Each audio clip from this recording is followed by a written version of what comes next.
16 जून 2013 की वह काली अंधेरी रात केदारनाथ में बारिश रुकने का नाम नहीं ले रही थी और देखते ही देखते इसने विकराल प्रलय का रूप ले लिया। बिजलियां कड़क रही थीं, पहाड़ टूट रहे थे, जल प्रलय चारों ओर तबाही मचा रहे थे। लेकिन जब यह प्रलय केदारनाथ मंदिर की ओर बढ़ा, तभी पीछे से अचानक एक बड़ा सा चट्टान मंदिर के पीछे आकर टिक गया, जिसने प्रलय के रुख को मोड़ दिया और मंदिर को बचा लिया। क्या यह केवल एक संयोग था या शिव की माया? क्यों केदारनाथ मंदिर इतना रहस्यमयी है? इसके पीछे की असली सच्चाई क्या है और किसने इस मंदिर को बनवाया? यह मंदिर साल में सिर्फ 6 महीने खुला रहता है और बाकी के 6 महीने बंद। जब यह 6 महीने बर्फ के नीचे दबा रहता है, तब कैसे अंदर जलने वाला दीपक निरंतर जलता रहता है? हजारों साल पहले जब विज्ञान का नामो निशान नहीं था, तब कैसे इंटरलॉकिंग जैसी तकनीक का इस्तेमाल करके इस मंदिर को बनाया गया? कहा जाता है कि यह मंदिर 400 सालों तक बर्फ के नीचे दबा रहा, फिर भी इसकी दीवारों पर एक खरोच तक नहीं आई। क्या यह केवल एक संयोग है या इसमें किसी अलौकिक शक्ति का हाथ है? यहाँ का शिवलिंग बाकी 12 ज्योतिर्लिंगों से काफी अलग है। हिमालय की गोद में बसा केदारनाथ मंदिर केवल एक मंदिर नहीं, बल्कि इसके अंदर कई ऐसे रहस्य समाये हुए हैं जो आपको हैरान कर देंगे। तो क्या आप इन रहस्यों को जानने के लिए तैयार हैं? तो चलिए चलते हैं केदारनाथ धाम की इस यात्रा पर, जो आपके होश उड़ा देगी।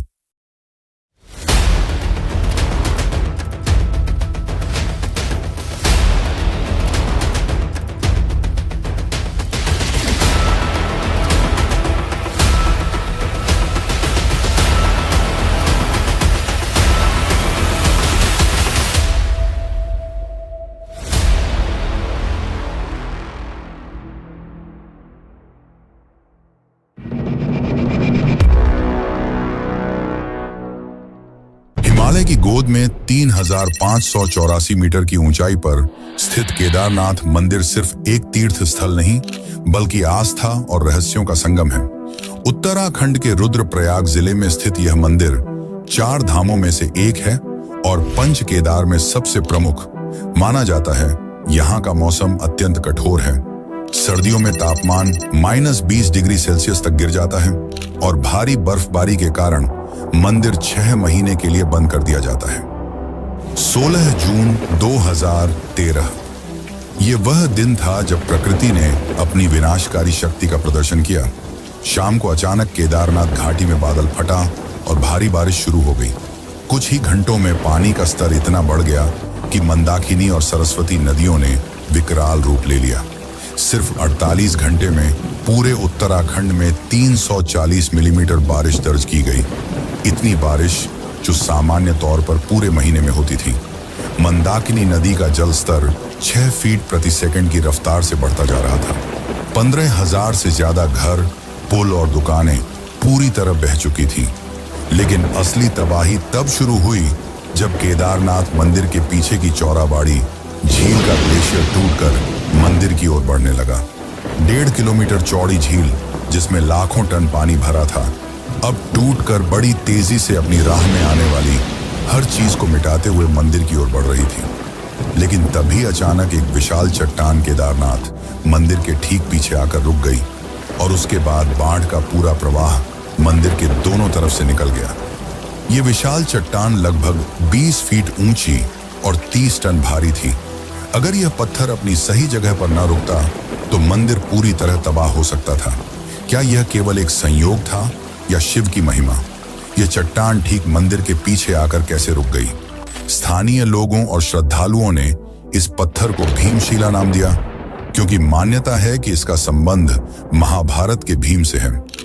आज भी भीमशिला केदारनाथ मंदिर के पीछे स्थित है और हर श्रद्धालु इसे देखने के लिए वहां जाता है। यह सिर्फ एक चट्टान नहीं, बल्कि आस्था और चमत्कार का प्रतीक बन चुका है। वैसे क्या आपने कभी सोचा है कि बर्फीले सुनसान पहाड़ों के बीच इतनी भव्य मंदिर को कैसे बनाया गया होगा? कैसे हमारे पूर्वजों ने इंटरलॉकिंग तकनीक का उपयोग किया होगा? तो चलिए जानते हैं। और अगर आपको यह वीडियो अच्छी लग रही है तो कमेंट में हर हर महादेव जरूर लिखें।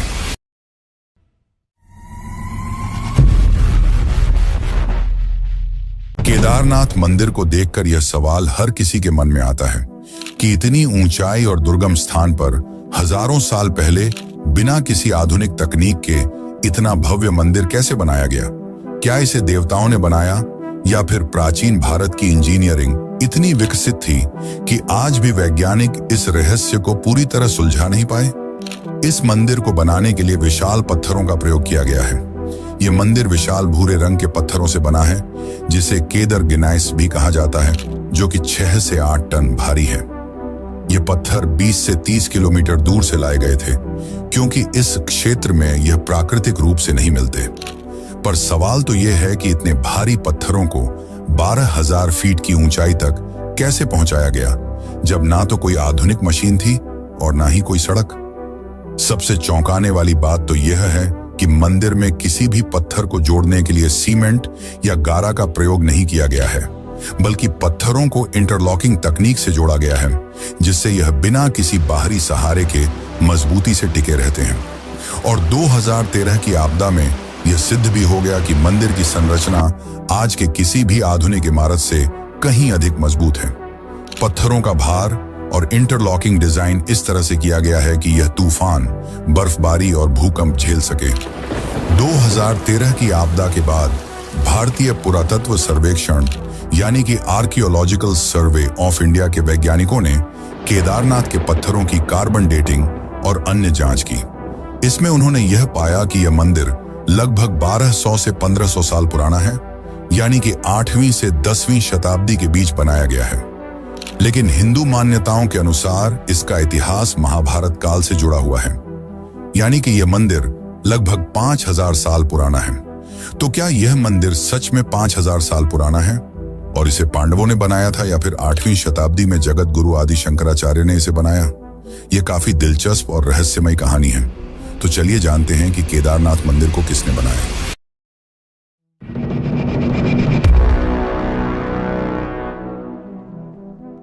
महाभारत युद्ध के पश्चात युधिष्ठिर को राजा घोषित कर दिया गया, जिसके पश्चात लगभग 40 वर्षों तक उन्होंने शासन किया।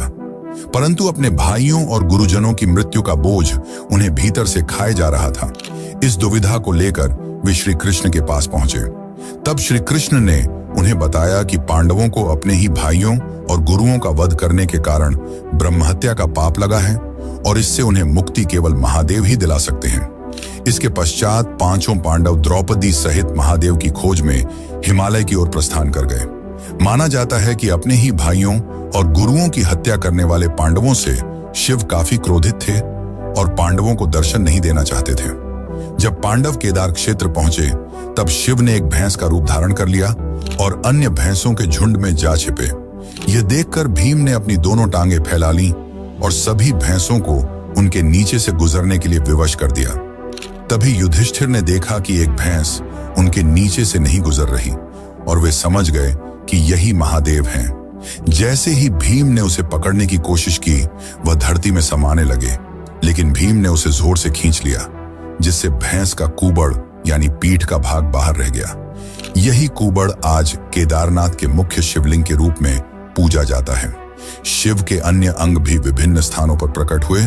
भुजाएं तुंगनाथ में, मुख रुद्रनाथ में, नाभि मध्य महेश्वर में और जटा कल्पेश्वर में। इन 5 भागों को आज पंच केदार के रूप में पूजा जाता है। इसके पश्चात भगवान शिव प्रकट हुए और पांडवों को आशीर्वाद दिया। उन्होंने कहा कि जो भी सच्चे मन से इस स्थान की यात्रा करेगा, वह पापों से मुक्त हो जाएगा। इसके बाद पांडवों ने यहाँ भगवान शिव का भव्य मंदिर बनवाया, जिसे आज केदारनाथ मंदिर के नाम से जाना जाता है। 8वीं शताब्दी में जगत गुरु आदि शंकराचार्य ने इस मंदिर का पुनः निर्माण कराया। उन्होंने 32 वर्ष की अल्पायु में पूरे भारत में 4 धामों की स्थापना की, जिनमें से एक केदारनाथ भी था। आदि शंकराचार्य ने यह सुनिश्चित किया कि केदारनाथ में पूजा व्यवस्थित रूप से होती रहे।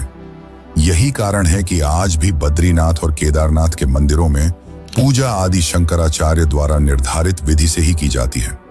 कहा जाता है कि अपने जीवन के अंतिम क्षण भी आदि शंकराचार्य ने केदारनाथ में ही बिताए। 32 वर्ष की छोटी आयु में जब उन्होंने अपना कार्य पूर्ण कर लिया, तो वे ध्यान मुद्रा में लीन हो गए और यहीं समाधि ले ली। आज भी केदारनाथ मंदिर के पीछे उनकी समाधि स्थित है, जिसे आदि शंकराचार्य समाधि स्थल कहा जाता है। केदारनाथ श्रद्धालुओं के लिए आस्था का केंद्र है और हजारों वर्षों से इसकी यात्रा जारी है। तो चलिए आज हम आपको ले चलते हैं केदारनाथ की इस अद्भुत यात्रा पर। लेकिन उससे पहले अगर आपको वीडियो अच्छी लग रही है तो इसे लाइक करें और चैनल को सब्सक्राइब करें। ये आपके लिए तो फ्री है, लेकिन इससे हमारी काफी मदद हो जाती है। तो चलिए अब चलते हैं केदारनाथ की अद्भुत यात्रा पर।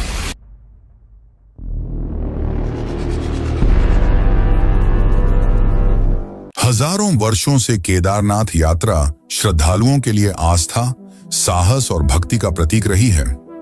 समुद्र तल से 3,583 मीटर की ऊंचाई पर स्थित यह मंदिर हिमालय की ऊंचाइयों में बसा हुआ है, जहां तक पहुंचने के लिए श्रद्धालुओं को कठिन रास्तों और दुर्गम पहाड़ों से गुजरना पड़ता है। केदारनाथ तक पहुंचने के लिए कोई भी सीधा रास्ता नहीं है। इसका सबसे नजदीकी रेलवे स्टेशन ऋषिकेश है, जो करीब 210 किलोमीटर दूर स्थित है। यहां से श्रद्धालुओं को आगे का सफर सड़क मार्ग से ही करना होता है। ऋषिकेश से सोनप्रयाग तक का सफर मुख्य रूप से सड़क मार्ग से तय किया जाता है। यह सफर करीब 10 घंटे का होता है। सोनप्रयाग के आगे निजी वाहनों की अनुमति नहीं होती, इसलिए यात्री 5 किलोमीटर का सफर सिर्फ सरकारी जीपों से तय कर सकते हैं। यह सफर बेहद संकरा और खतरनाक पहाड़ी रास्तों से होकर गुजरता है। गौरीकुंड, जो केदारनाथ यात्रा का आधार शिविर माना जाता है, माता पार्वती की तपस्या से जुड़ा हुआ स्थान है। यहीं उन्होंने भगवान शिव को पाने के लिए साधना की थी। गौरीकुंड से ही केदारनाथ की 16 किलोमीटर लंबी कठिन पैदल यात्रा शुरू होती है और यही केदारनाथ यात्रा का सबसे कठिन हिस्सा है। इस यात्रा में श्रद्धालु को कई मुश्किल पड़ावों से गुजरना पड़ता है। 16 किलोमीटर की कठिन पैदल यात्रा के बाद जब यात्री केदारनाथ मंदिर के प्रांगण में प्रवेश करते हैं तो उनकी सारी थकान अपने आप गायब हो जाती है। हिमालय की गोद में स्थित यह भव्य मंदिर अपनी आध्यात्मिक ऊर्जा से हर श्रद्धालु को एक अद्भुत शक्ति प्रदान करता है। यहाँ की ठंडी हवा, बर्फ से ढकी चोटियां और मंदाकिनी नदी का प्रवाह मानो एक अलग ही दुनिया में ले जाता है। केदारनाथ मंदिर के मुख्य द्वार पर पहुंचते ही श्रद्धालु हर हर महादेव के जयकारे लगाने लगते हैं। यहाँ दर्शन के लिए हर दिन हजारों श्रद्धालु आते हैं और विशेष रूप से मई से अक्टूबर के बीच ये संख्या लाखों में पहुंच जाती है। मंदिर में प्रवेश करने के बाद श्रद्धालु मुख्य शिवलिंग के दर्शन करते हैं, जो कि एक त्रिकोणाकार काले पत्थर के रूप में है। मान्यता है कि यही भगवान शिव का कुबड़ है, जिसे उन्होंने पांडवों को दर्शन देने के समय प्रकट किया था। मंदिर हर सुबह 4 बजे खुलता है और रात 9 बजे बंद होता है। सुबह 4 बजे शिवलिंग की अभिषेक पूजा होती है, जिसमें भाग लेने के लिए विशेष बुकिंग करनी पड़ती है। इसके पश्चात शाम 7 बजे भोलेनाथ की आरती होती है, जिसमें श्रद्धालु बढ़ चढ़कर भाग लेते हैं। केदारनाथ यात्रा केवल तीर्थ यात्रा नहीं, बल्कि आस्था, साहस और श्रद्धा की परीक्षा भी है। यह यात्रा हमें सिखाती है कि कठिनाइयों के बावजूद जब हम सच्चे मन से किसी लक्ष्य को प्राप्त करने के लिए निकलते हैं, तो भगवान की कृपा हमें सही मार्ग दिखाती है। इस मंदिर के बारे में एक रहस्य ऐसा भी है जिसने वैज्ञानिकों को भी चौंका दिया है। केदारनाथ मंदिर लगभग 400 वर्षों तक ग्लेशियर के नीचे दबा रहा, लेकिन इसके बावजूद मंदिर को कुछ नहीं हुआ। आपको बता दें कि ग्लेशियर में सिर्फ बर्फ नहीं होती, बल्कि उसमें पत्थर, मिट्टी और अन्य कठोर तत्व भी होते हैं। यानी कि अगर केदारनाथ की जगह कोई और मंदिर होता तो वह कब का नष्ट हो चुका होता, लेकिन केदारनाथ को कुछ नहीं हुआ। तो चलिए अब जानते हैं इस अद्भुत रहस्य को।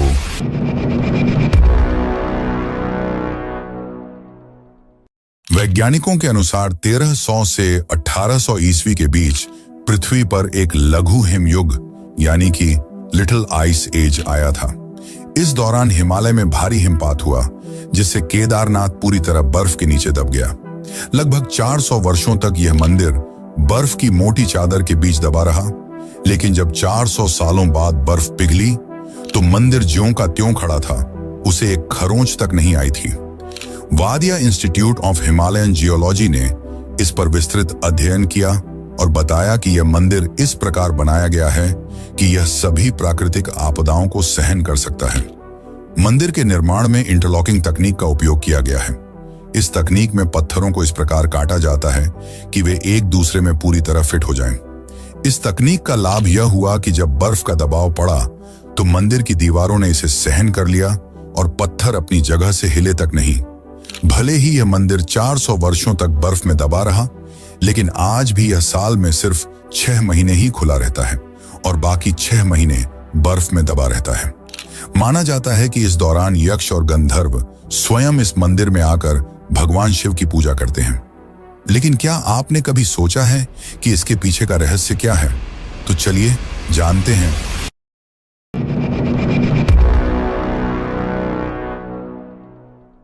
केदारनाथ धाम के दरवाजे अक्षय तृतीया के दिन खोले जाते हैं और फिर 6 महीने बाद भाई दूज के दिन बंद कर दिए जाते हैं।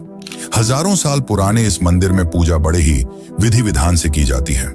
सुबह की पहली पूजा में शिवलिंग को पवित्र जल से स्नान कराया जाता है, फिर घी का लेप लगाया जाता है और उसके बाद ज्योतिर्लिंग की आरती होती है, जिसमें आम भक्त शामिल नहीं हो सकते। शाम के समय शिवलिंग का विशेष श्रृंगार किया जाता है। इस दौरान भक्त केवल दूर से ही भगवान के दर्शन कर सकते हैं। कहा जाता है कि भले ही दुनिया इधर से उधर हो जाए, लेकिन केदारनाथ की पूजा कभी खंडित नहीं हो सकती। माना जाता है कि 6 महीने तक मनुष्य यानी आम जनता भगवान शिव की पूजा अर्चना करते हैं और जब भारी बर्फबारी के कारण मंदिर के कपाट बंद कर दिए जाते हैं तो देव, यक्ष और गंधर्व स्वयं भगवान शिव की पूजा करते हैं। कई बार जब कपाट खोले जाते हैं तो मंदिर के अंदर बेलपत्र, फूल और अन्य पूजन सामग्री ताजा अवस्था में मिलती है, जो इस रहस्य को और भी गहरा बना देती है। केदारनाथ के दरवाजे बंद होने पर भगवान शिव की पंचमुखी चांदी की मूर्ति को ऊखी मठ के ओंकारेश्वर मंदिर में ले जाया जाता है, जहां अगले 6 महीने तक उसकी पूजा की जाती है। मंदिर को 6 महीने के लिए बंद करने से पहले मंदिर के अंदर एक अखंड ज्योति जलाई जाती है, जो बिना किसी देखरेख के 6 महीने तक लगातार जलती रहती है। तो चलिए जानते हैं कि यह अखंड ज्योति 6 महीने तक बिना बुझे कैसे जलती रहती है।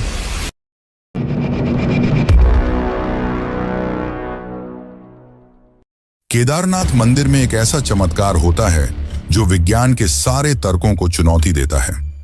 जब मंदिर के कपाट 6 महीने के लिए बंद किए जाते हैं, तब गर्भगृह में जलने वाला एक दीपक लगातार 6 महीने तक बिना बुझे प्रज्वलित रहता है।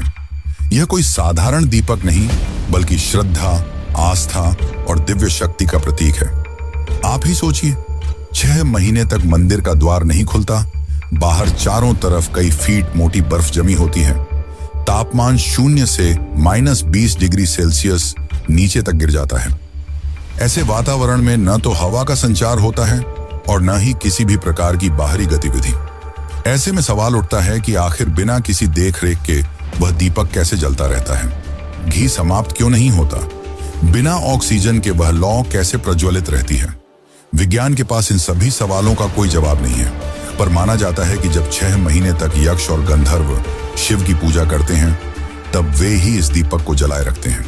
चाहे इसे आस्था कहें या चमत्कार, लेकिन यह तथ्य है कि हर साल जब कपाट खोले जाते हैं तो वह दीपक जलता हुआ पाया जाता है। यह देखकर भक्तों की आस्था और भी मजबूत हो जाती है। यह केवल एक दीपक नहीं, बल्कि भगवान शिव की उपस्थिति का प्रमाण है, जो दर्शाता है कि केदारनाथ केवल एक मंदिर नहीं, बल्कि दिव्य शक्ति का केंद्र है। और ऐसे ही भगवान शिव की उपस्थिति का प्रमाण देती है एक सच्ची घटना। तो चलिए जानते हैं उस रोचक सच्ची घटना के बारे में।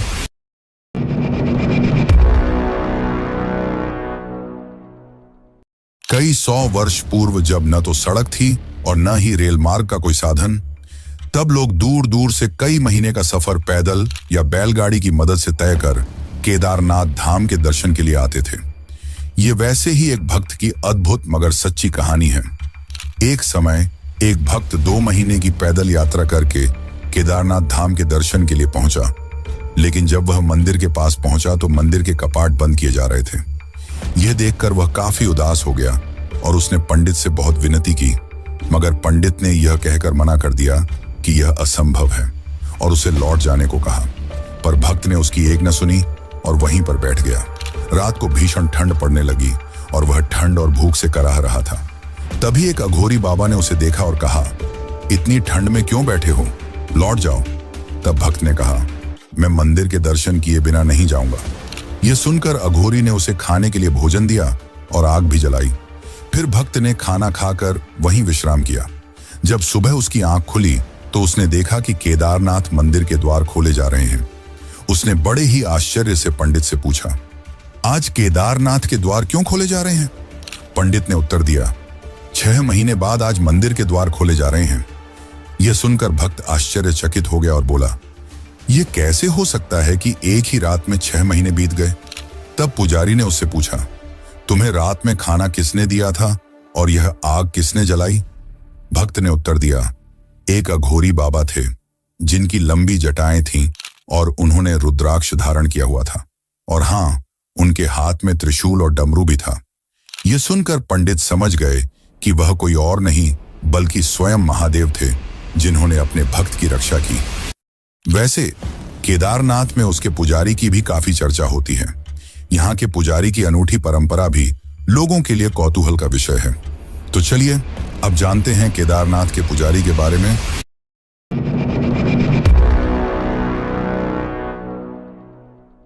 केदारनाथ के पुजारी कोई साधारण संत या साधु नहीं होते, बल्कि एक विशेष वंश और समुदाय से आने वाले विद्वान होते हैं जो पीढ़ी दर पीढ़ी इस मंदिर की सेवा करते हैं। मंदिर के मुख्य पुजारी को रावल कहा जाता है। यह रावल कोई साधारण पुजारी नहीं होता, बल्कि विशेष रूप से प्रशिक्षित और वैदिक ज्ञान से समृद्ध विद्वान होता है। रावल पुजारी कर्नाटक के उडुपी जिले के वीर शैव ब्राह्मण समुदाय से आते हैं। इनका मुख्य उद्देश्य भगवान शिव की आराधना और वैदिक परंपराओं का पालन करना होता है। मुख्य पुजारी रावल के साथ कई सहायक पुजारी भी होते हैं जो मंदिर की सेवा में लगे रहते हैं।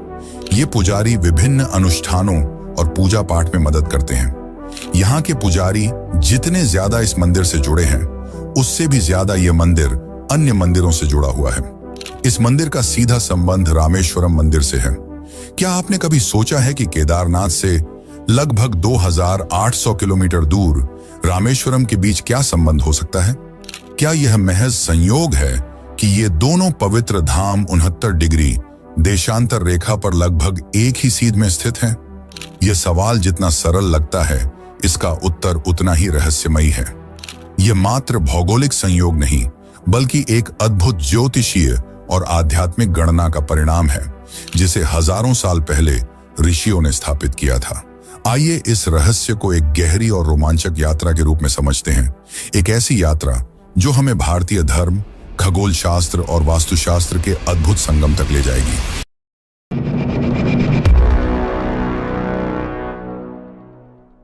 अगर हम भारत का नक्शा उठाकर देखें तो एक चौंकाने वाली बात सामने आती है। केदारनाथ से लेकर रामेश्वरम तक के प्रमुख शिव मंदिर लगभग 79 डिग्री देशांतर रेखा पर स्थित हैं, यानी एक ही सीध में हैं। इन मंदिरों को जोड़ने पर एक सीधी रेखा बनती है। इस भक्ति पथ में आने वाले प्रमुख मंदिर हैं केदारनाथ, फिर मध्य प्रदेश में कालेश्वर और ओंकारेश्वर मंदिर, उसके बाद उज्जैन का महाकालेश्वर मंदिर और अंत में तमिलनाडु का रामेश्वरम मंदिर। अब सवाल यह उठता है कि प्राचीन भारत के ऋषियों और वास्तुशास्त्रियों को इस बात की जानकारी कैसे थी? प्राचीन भारतीय ग्रंथों के अनुसार यह दुनिया केवल भौतिक नहीं है, बल्कि ऊर्जा के स्तर पर भी काम करती है। शिव, जिन्हें सृजन और संहार का देवता माना जाता है, ऊर्जा के एक विराट स्रोत हैं। 79 डिग्री देशांतर पर शिव के इतने महत्वपूर्ण मंदिरों का होना यह दर्शाता है कि यह कोई साधारण संयोग नहीं, बल्कि एक आध्यात्मिक ऊर्जा रेखा हो सकती है, जिसे आज की भाषा में ली लाइन कहा जाता है। पश्चिमी विद्वानों के अनुसार दुनिया में कुछ ऊर्जा रेखाएं होती हैं जो विभिन्न आध्यात्मिक स्थलों को आपस में जोड़ती हैं। इन रेखाओं पर स्थित स्थानों में एक विशेष ऊर्जा होती है, जिससे वहां ध्यान और साधना करने पर दिव्य अनुभव प्राप्त होता है। भारतीय परंपरा में इसे नाड़ी मंडल और वास्तु चक्र के रूप में भी जाना जाता है। ऋषि मुनियों ने इस ऊर्जा प्रवाह को समझकर ही इन मंदिरों को ठीक 79 डिग्री देशांतर पर स्थापित किया था।